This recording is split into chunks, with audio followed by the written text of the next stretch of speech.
참 예수님, 안녕하세요. 오늘 7월 15일 수요일 성경 맛들이기 함께 합니다. 오늘도 요한묵시록 12장부터 함께 읽겠습니다. 성부와 성자와 성령의 이름으로 아멘. 말씀은 바로 네 곁에 있고 네 입에 있고 네 마음에 있다. 주님 성령의 빛으로 저희 눈을 여시어 주님의 길을 보게 하시고 저희 귀를 여시어 생명의 말씀을 듣게 하소서. 아멘. 성부와 성자와 성령의 이름으로 아멘. 여인과 용 그리고 하늘에 큰 표징이 나타났습니다. 태양을 입고 발밑에 달을 두고 머리에 12개 별로 된 관을 쓴 여인이 나타난 것입니다. 그 여인은 아기를 베고 있었는데 해산의 진통과 괴로움으로 울부짖고 있었습니다. 또 다른 표징이 하늘에 나타났습니다. 크고 붉은 용인데 머리가 7이고 뿔이 10이었으며 7머리에는 모두 작은 관을 쓰고 있었습니다. 용의 꼬리가 하늘의 별 3분의 1을 휩쓸어 땅으로 내던졌습니다. 그 용은 여인이 해산하기만 하면 아이를 삼켜버리려고 이제 막 해산하려는 그 여인 앞에 지켜 서 있었습니다. 이윽고 여인이 아들을 낳았습니다.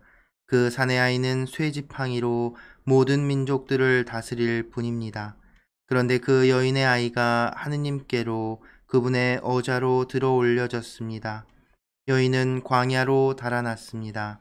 거기에는 여인이 1260일 동안 보살핌을 받도록 하느님께서 마련해 주신 처소가 있었습니다. 그때 하느님께서 하늘에서 전쟁이 벌어졌습니다. 미카엘과 그의 천사들이 용과 싸운 것입니다. 용과 그의 부하들도 맞서 싸웠지만 당해내지 못하여 하늘에는 더 이상 그들을 위한 자리가 없었습니다.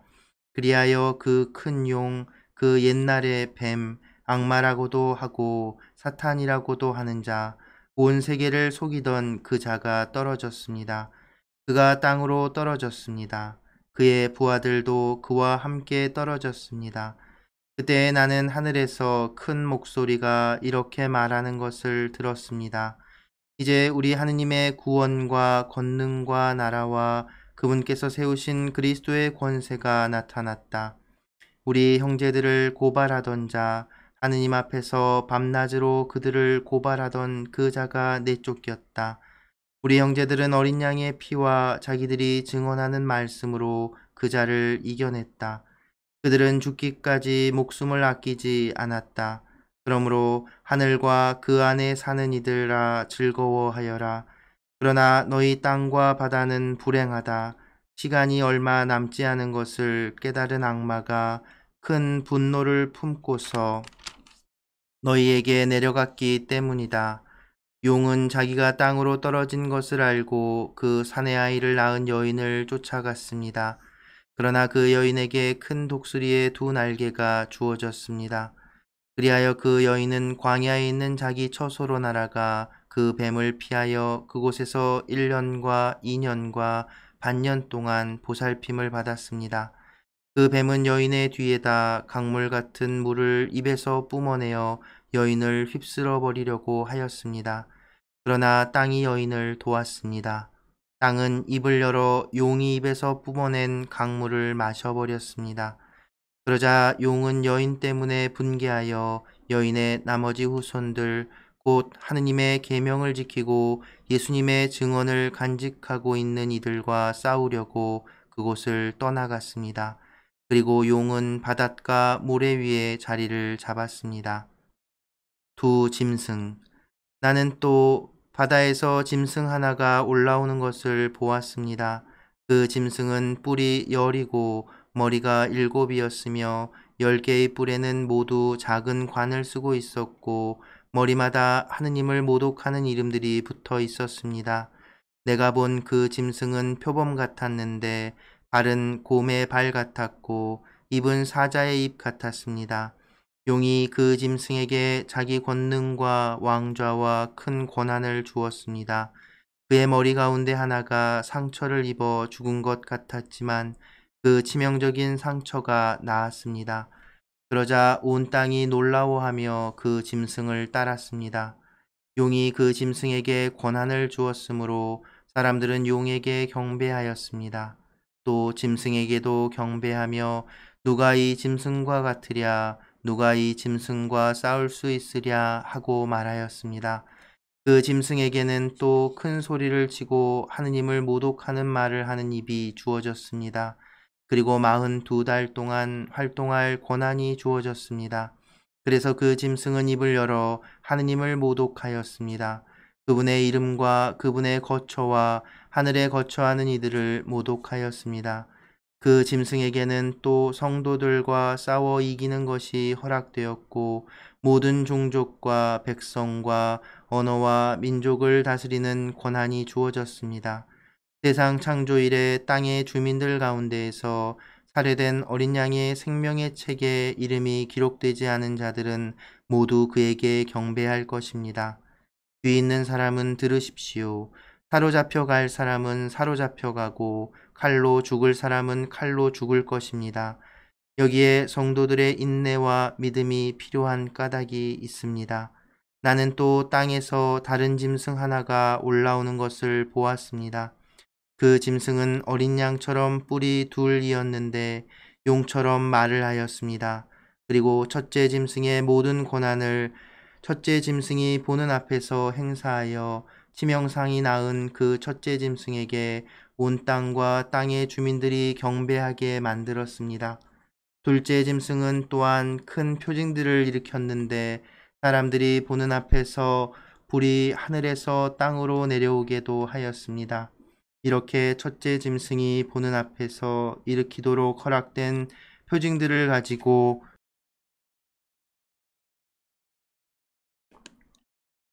땅의 주민들을 속였습니다. 그러면서 땅의 주민들에게 칼을 맞고도 살아난 그 짐승의 상을 세우라고 말하였습니다. 둘째 짐승에게는 첫째 짐승의 상에 숨을 불어넣는 것이 허락되었습니다. 그리하여 그 짐승의 상이 말을 하기도 하고 자기에게 경배하지 않는 사람은 누구나 죽임을 당하게 할 수도 있었습니다. 또 낮은 사람이나 높은 사람이나 부자나 가난한 자나 자유인이나 종이나 할 것 없이 모두 오른손이나 이마에 표를 받게 하였습니다. 그리하여 짐승의 이름이나 그 이름을 뜻하는 숫자로 표가 찍힌 사람 말고는 아무것도 사거나 팔지 못하게 하였습니다. 여기에 지혜가 필요한 까닭이 있습니다. 지각이 있는 사람은 그 짐승을 숫자로 풀이해 보십시오. 어떤 사람을 가리키는 숫자입니다. 그 숫자는 666입니다. 어린 양과 그의 백성. 내가 또 보니 어린 양이 시온산 위에 서 계셨습니다. 그와 함께 14만 4천 명이 서 있는데 그들의 이마에는 어린 양의 이름과 그 아버지의 이름이 적혀 있었습니다. 그리고 큰 물소리 같기도 하고 요란한 천둥 소리 같기도 한 목소리가 하늘에서 들려오는 것을 들었습니다. 내가 들은 그 목소리는 또 수금을 타며 노래하는 이들의 목소리 같았습니다. 그들은 어자와 네 생물과 원로들 앞에서 새 노래를 부르고 있었습니다. 그 노래는 땅으로부터 속량된 14만 4천 명 말고는 아무도 배울 수 없었습니다. 그들은 동정을 지킨 사람들로서 여자와 더불어 몸을 더럽힌 일이 없습니다. 또한 그들은 어린 양이 가는 곳이면 어디든지 따라가는 이들입니다. 그들은 하느님과 어린 양을 위한 만물로 사람들 가운데에서 속량되었습니다. 그들의 입에서는 거짓을 찾아볼 수가 없었습니다. 그들은 흠 없는 사람들입니다. 심판의 예고. 나는 또 다른 천사가 하늘 높이 나는 것을 보았습니다. 그는 땅에서 사는 사람들, 곧 모든 민족과 종족과 언어권과 백성에게 선포할 영원한 복음을 지니고 있었습니다. 그가 큰 소리로 말하였습니다. 하느님을 경외하고 그분께 영광을 드려라.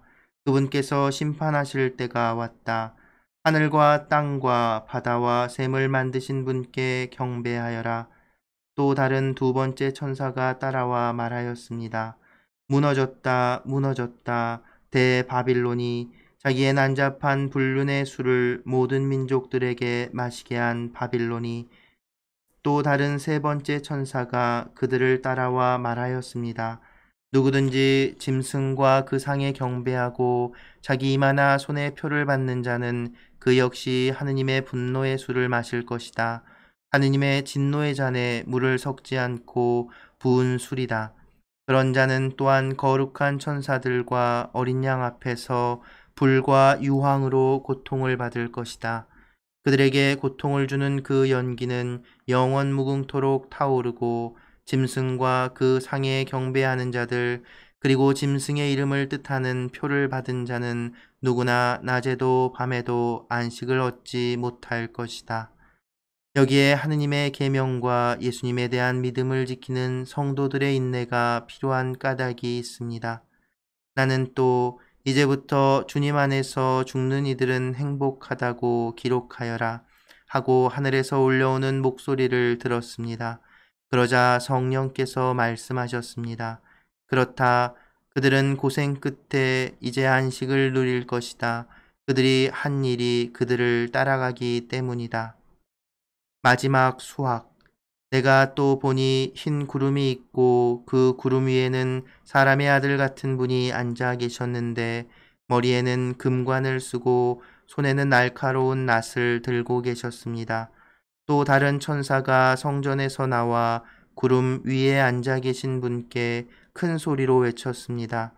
낫을 대어 수확을 시작하십시오. 땅의 곡식이 무르익어 수확할 때가 왔습니다. 그러자 구름 위에 앉아 계신 분이 땅 위로 낫을 휘두르시어 땅의 곡식을 수확하셨습니다. 또 다른 천사가 하늘에 있는 성전에서 나왔는데 그도 날카로운 낫을 들고 있었습니다. 또 다른 천사가 제단에서 나왔는데 그는 불에 대한 권한을 지닌 천사였습니다. 그가 날카로운 낫을 든 천사에게 큰 소리로 외쳤습니다.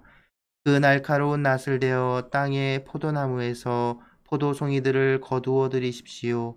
포도가 다 익었습니다.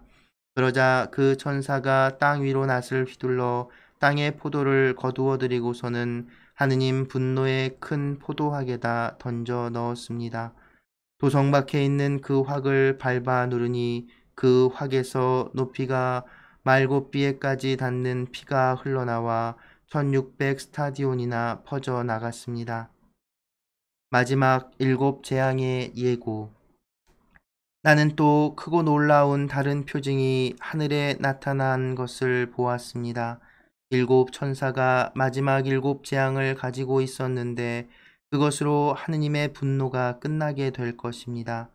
나는 또 불이 섞인 유리바다 같은 것을 보았습니다. 그 유리바다 위에는 짐승과 그 상과 그 이름을 뜻하는 숫자를 무찌르고 승리한 이들이 서 있었습니다. 그들은 하느님의 수금을 들고 하느님의 종 모세와 어린 양의 노래를 부르고 있었습니다. 전능하신 주 하느님, 주님께서 하신 일은 크고도 놀랍습니다. 민족들의 임금님, 주님의 길은 의롭고 참되십니다. 주님을 경외하지 않을 자 누구이며 주님의 이름을 찬양하지 않을 자 누구입니까? 정녕 주님 홀로 거룩하십니다. 모든 민족들이 와서 주님 앞에 경배할 것입니다. 주님의 의로운 처사가 드러났기 때문입니다. 그 뒤에 내가 또 보니 하늘에 있는 증언의 천막 성전이 열리고 일곱 재앙을 가진 일곱 천사가 성전에서 나왔습니다. 그들은 깨끗하고 빛나는 옷을 입고 가슴에는 금띠를 두르고 있었습니다. 그때 네 생물 가운데 하나가 영원 무궁토록 살아계신 하느님의 분노가 가득 담긴 금 대접을 일곱 천사에게 주었습니다. 그러자 성전이 하느님의 영광과 권능에서 나오는 연기로 가득 차 일곱 천사의 일곱 재앙이 끝날 때까지 아무도 성전 안으로 들어갈 수가 없었습니다. 성부와 성자와 성령의 이름으로 아멘. 말씀은 내 발의 등불이요 나의 길의 빛이옵니다. 주님, 저희가 성경을 생명의 말씀으로 믿고 기도하며 살고 선포하게 하시어 언제나 성령 안에서 평화와 기쁨을 누리게 하소서. 아멘. 성부와 성자와 성령의 이름으로 아멘.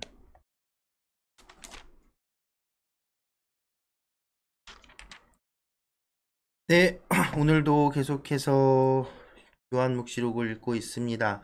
이제는 묵시록 읽으면서 이 환시 이야기들에 그냥 이렇게 혹 하지 않으시죠?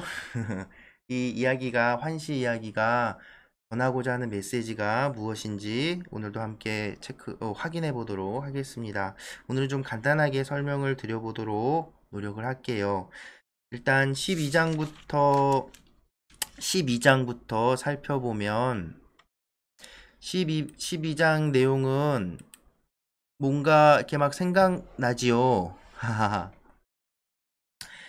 처음 시작부터 여인이 나오는데 태양을 입고 발밑에 달을 두고 머리에 12개 별로 된 관을 쓴 여인이 나타난 것입니다. 그 여인은 아기를 베고 있었는데 해산의 진통과 괴로움으로 울부짖고 있었습니다. 누가 생각나죠? 성모님, 성모 마리아가 생각이 나죠. 가톨릭에서는 이 12장을 성모님과 연관지어서 해석하는 그런 전통이 있고 그런 것들을 좋아하기도 합니다. 그런데 아이고 죄송합니다. 그런데 이 여인이 상징하는 것은 단지 그냥 성모님과 성모님에 대한 예수님을 표현한다고 딱 얘기하기는 좀 어려움이 있을 듯 하고요. 왜냐하면 이 요한묵시록에서 전하고 있는 것들, 그 상징들은 되게 그 무엇이죠? 구약의 상징들이기 때문에 이 당시에 성모님을 이렇게까지 이렇게 드러높이는 표현들은 사용하지 않았을 것으로 보기 때문입니다. 그렇다면 이것이 상징하는 것이 무엇일까? 구약의 전통 안에서 여인은 믿는 이들을 상징하는 겁니다. 하느님의 백성. 그래서 하느님의 백성을 구약 성경에서 시온의 딸이라고 표현하지요. 신약에 넘어오면서 예수 그리스도께 대한 믿음을 고백하는 이들을 그 정배, 신부라고 표현을 하지요. 그런 것처럼 이 요한묵시록에 나오는 여인 역시도 하느님 백성을 표현하는 이미지입니다. 그래서 당장 그 12개 별로 된 관을 쓴 여인이죠. 12. 그래서 느낌이 오시죠? 12 이스라엘 12지파 그리고 이제 12사도로 이렇게 이어지는 그 하느님 백성 전체를 가리키는 상징이죠. 그래서 이 여인은 바로 하느님을 믿는 이들을 상징하는 것으로 볼 수 있습니다. 곧 우리 교회를 표현한다고 할 수 있겠지요. 그래서 이 여인이 나타나고 그 여인의 낳은 아이를 잡아먹으려고 용이 나옵니다. 이 용이 나와서 미카엘 대천사하고 그 부하들하고 같이 이제 하늘 성전이 벌어지죠. 전쟁이 일어납니다. 근데 이 용은 지죠. 그래서 하늘에서 떨어져서 땅으로 쫓겨납니다. 저 바다로 처박히죠. 구약, 구약을 포함해서 이 당시에 바다는 그런 레비아단이 살고 그 무서운 괴물들이 사는 어떤 그 어둠과 악의 어떤 죽음 그런 것을 상징하는 곳이기도 했습니다. 그래서 이 뱀이 바다로 떨어졌다고 이야기를 하지요. 어쨌든 이 사탄 근데 이 뱀이 뭐냐면 12장 9절에 보면 그 큰 뱀이랬다. 용이죠. 그 큰 그 옛날의 뱀, 악마라고도 하고 사탄이라고도 하는 자, 온 세계를 속이던 그가 이제 떨어지는 거예요. 그러니까 하느님의 적대자, 하느님을 거슬렀던 창세기 아담과 하와를 홀렸던 뱀 떠오르시죠? 바로 그 뱀, 옛날의 뱀. 그 바로 악마고 속이는 자고 유혹하는 자.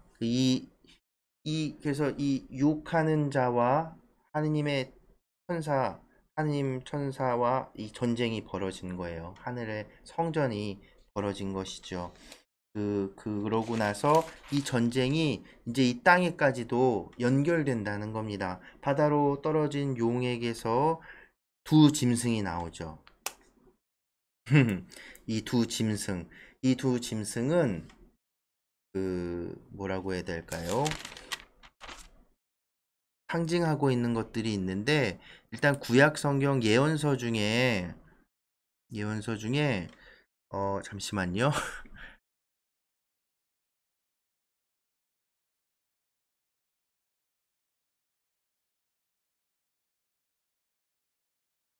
예언서 중에서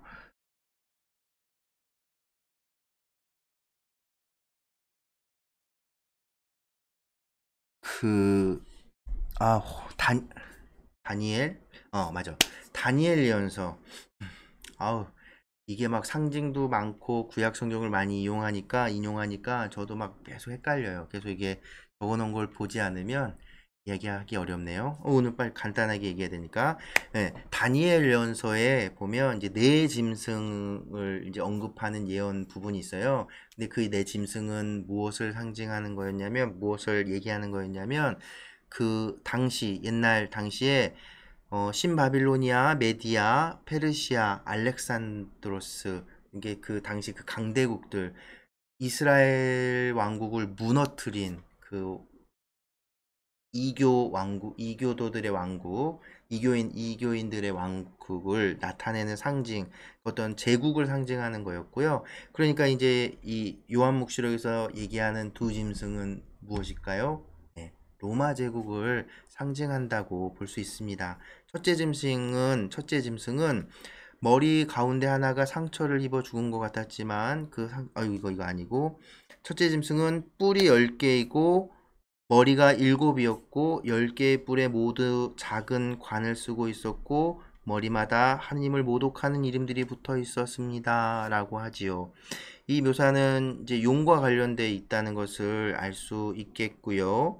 또 그 용의 권력을 대신해서 그 악의 세력의 어떤 대표주자로서 이제 지목된 것이지요. 이 일곱 머리는 로마를 나타내는 상징이라고 하는데요. 그 왜 그러냐면 이제 로마가 일곱 개 언덕을 중심으로 한 도시이기 때문에 그렇습니다. 그래서 여기서 일곱은 뭐죠? 완전한 숫자를 상징하는 일곱이 아니라 그 로마를 지칭하는 이 짐승의 뭐죠? 일곱 머리는 바로 로마를 상징하는 상징이고요. 뿔이 10개라는 건 뿔은 어떤 권력과 힘을 상징하는데 그 로마 제국의 그 10명의 황제를 지칭하는 겁니다. 자, 여기서 우리가 기억을 떠보려고 보면 요한묵시록을 처음에 썼을 때 이 기록을 남겼을 때 상황이 어떤 상황이라고 설명드렸죠? 박해 상황. 근데 무엇 때문에 박해가 일어났느냐? 도미니 황제 이름이 또 제가 또 생각이 안 나네요. 어쨌든 로마 황제가 죄송합니다. 로마 황제가 이제 원래 로마 황제들은 자기를 신격화했어요. 그래서 지금 여기서도 이 짐승으로 표상되고 그 사탄의 대리자로서의 어떤 역할을 부여하는 거죠. 그래서 그 중에서도 더 자신을 신격화하는데 애썼고 자신의 신격화하는 걸 받아들이지 않았던 신자들을 죽이고 박해하는 일이 벌어졌다고 했잖아요. 그래서 그 박해 상황에 쓰여진 이제 이 환시 이야기라고 말씀드렸고 바로 이제 그것과 이제 연결되는 겁니다. 그래서 10명의 황제들을 이제 이야기하고 있고 이 황제들 이 첫 번째 짐승은 이제 하느님의 적대자인 거죠. 자기를 자칭 이제 신격화하면서 하느님을 거부하는데 그걸 설명하는 글들이 표현들이 누가 이 짐승과 같으랴, 누가 이 짐승과 싸울 수 있으랴 이런 표현들이 뭐냐면 원래 하느님 야훼 하느님께 드리던 찬송과 찬미를 이렇게 살짝 비틀어 가지고 하는 거예요. 그 또 이 짐승이 뭐냐면 미카엘 천사도 이렇게 살짝 비틀어서 표현하고 있는데 미카엘의 이름이 바로 누가 하느님과 같으랴라는 뜻이거든요. 그래서 미카엘은 이제 수호자로서 시작점에서 붉은 용과 싸웠죠. 그것을 이제 빗대서 이렇게 이 짐승들은 그런 얘기를 하는 거죠. 그러니까 단순하게 표현하면 이 짐승은 로마 제국을 상징하는 것이고 로마 제국이 이 로마 황제들이 자기를 우상화하고 신격화하고 그래서 하느님을 적대하게 된 세력이었다는 것을 표현하고 있는 겁니다. 두 번째 짐승도 이제 바로 나오는데 두 번째 짐승은 거짓 예언자들을 상징합니다. 그러니까 그 둘째 짐승을 표현할 때 어디가 있었죠?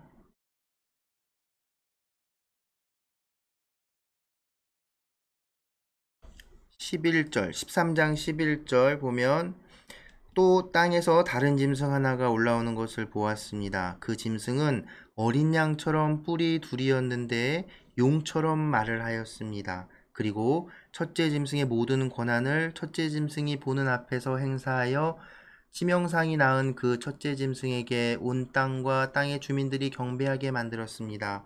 외모는 마치 어린 양 같은 거예요. 그런데 하는 말은 용의 말을 하는 거죠. 바로 이 거짓 예언자들, 우리 신약 성경에서 사도들도 끊임없이 싸웠던 이 거짓 예언자들, 이단자들을 지칭하는 상징이라고 볼 수 있습니다. 겉으로 보기에는 하느님께로 사람들을 이끄는 것 같지만 결국 그들이 하는 건 저 악의 세력에게, 황제에게 사람들을 현혹시켜서 이끌고 간다는 그 상황을 이렇게 표현한 겁니다. 그렇게 생각하니까 이 내용들이 이제 좀 보이시지 않으신가요? 그리고 이제 우리가 이제 세계적으로도 지금 여러 곳에서 이런 어떤 영화나 이런 데서 많이 사용되는 숫자가 나오지요.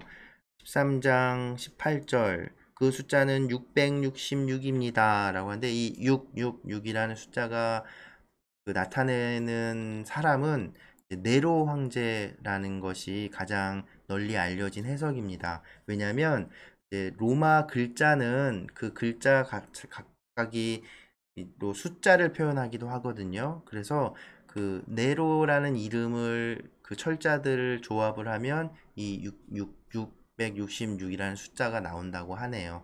그래서 그 13장에서도 표현한 것처럼